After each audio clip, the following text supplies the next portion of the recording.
What would you like to see happen as you come to a negotiation? I think all of women's sports, I think this is one of the biggest moments we've ever had. So I feel very confident that we're going to get something done. I know everybody's working really hard. There's a meeting tomorrow that's super important, and I'm going to get something done here in the next couple of weeks. But like you said, I mean, there's a lot of boxes that we still need to check. There's a lot of things left to do, but I really do feel confident that both sides are going to reach a deal here soon. Yeah. Can you just help us to understand the transition this league is going on right now? Now, basically, any arena you go to, it's sold out. We're adding 2 teams. We're up to 14 now, and then hopefully getting to 18. And I feel very fortunate, and hopefully have a long career ahead of me as well.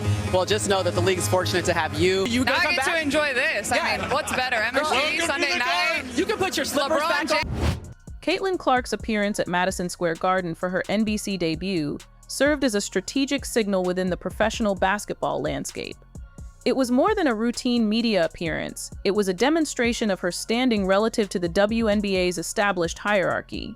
While some veterans were engaged in social media commentary and discussions regarding future league revenue, Clark was demonstrating her range alongside NBA legends, suggesting she has already reached a level of play that transcends the typical rookie experience.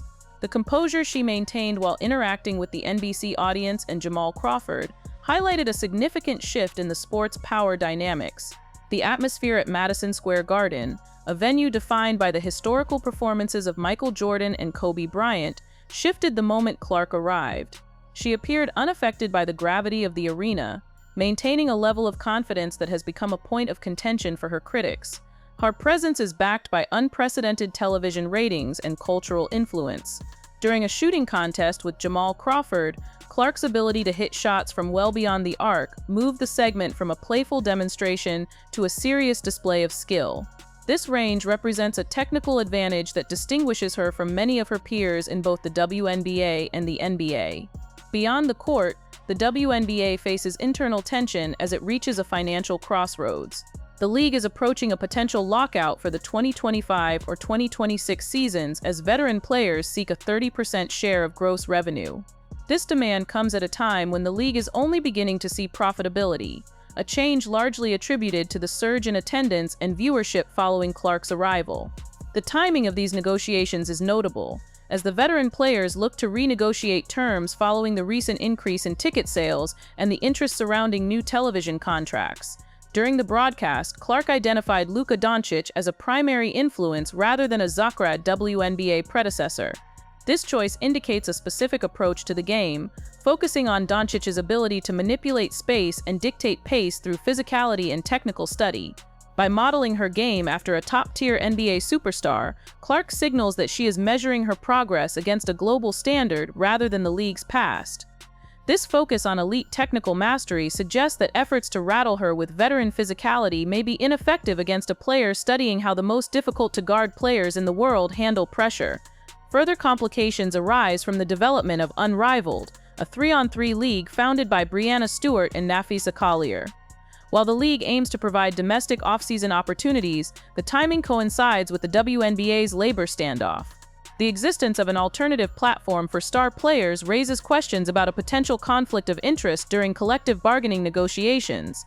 It suggests a fragmentation where established stars are creating separate ventures while Clark continues to drive the mainstream visibility of the primary league. Clark's NBC debut underscored a reality where her stardom exists independently of traditional league structures. Corporate interest has already solidified around her, evidenced by signature shoe deals with Nike and major partnerships with Gatorade and State Farm.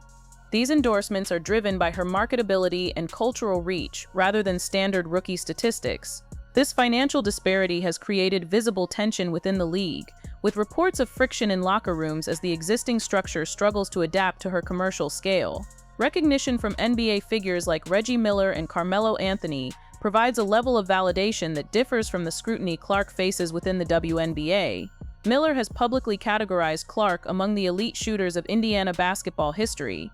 This contrasts with WNBA narratives that often focus on her defensive metrics or turnovers. Report the growing divide between her reception in the broader basketball community and her treatment within her own league suggests a risk for the WNBA. If the league prioritizes traditional hierarchies over the draw of its most popular figure, it may alienate the audience currently driving its growth. Looking toward 2026, the Indiana Fever are positioning themselves as a modern franchise. Built around a core of Clark, Aaliyah Boston, and Lexi Hull, the team operates without the historical weight that defines older organizations. They are embracing a high-octane offensive style and a contemporary media presence. The message from Clark's NBC appearance was clear. The trajectory of the sport has changed. Stakeholders can either adapt to this new era of profitability or risk being left behind. As demonstrated in her shooting display with Jamal Crawford, Clark's impact on the game is often a matter of inevitability. The WNBA now faces a critical juncture where it must decide whether to facilitate this growth or allow internal friction to undermine the progress she is currently driving. The expansion of the WNBA's commercial footprint is increasingly tied to the valuation of media rights, which are currently undergoing a period of unprecedented reassessment. Industry analysts point to the 2025 and 2026 seasons as the primary inflection points for this growth, driven by a surge in viewership that has outpaced all prior league projections. This surge has complicated the ongoing labor discussions as the Players Association evaluates its leverage ahead of a potential collective bargaining agreement opt-out.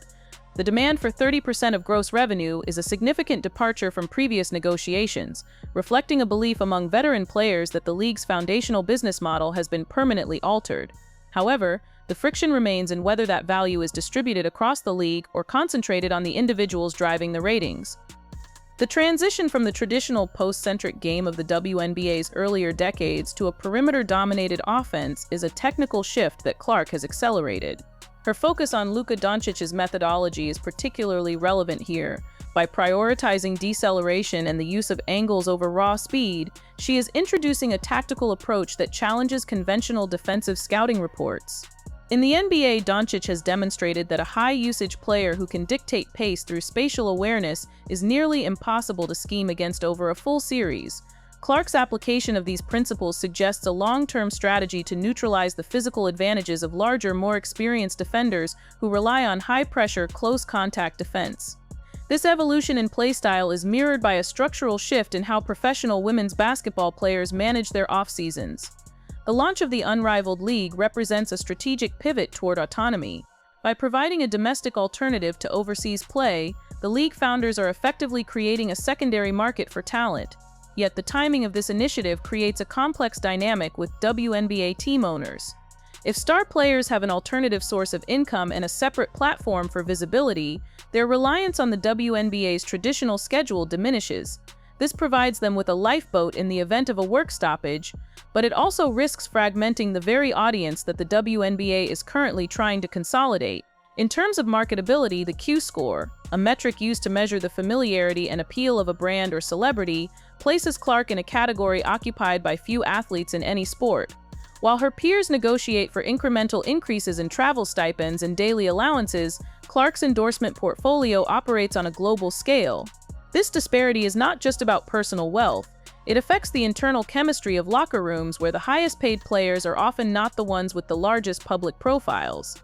The Caitlin Clark effect has brought sold-out arenas, but it has also brought a spotlight to the vast differences in earning potential between a generational superstar and the rest of the roster.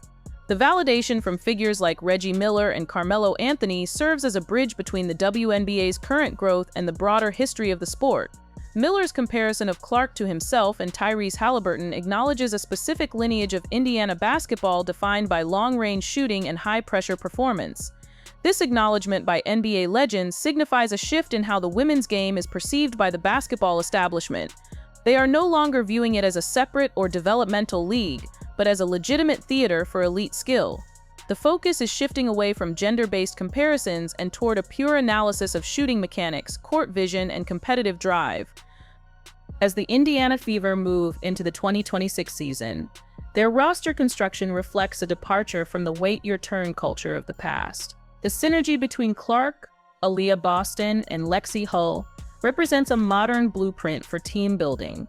Young, versatile, and highly marketable. This core is being marketed not just as a basketball team, but as a primary entertainment product. They are leaning into a high-octane offensive system that prioritizes pace and space, a style that resonates with a younger demographic of fans who are more engaged with highlight-driven content and social media interaction. This demographic shift is critical.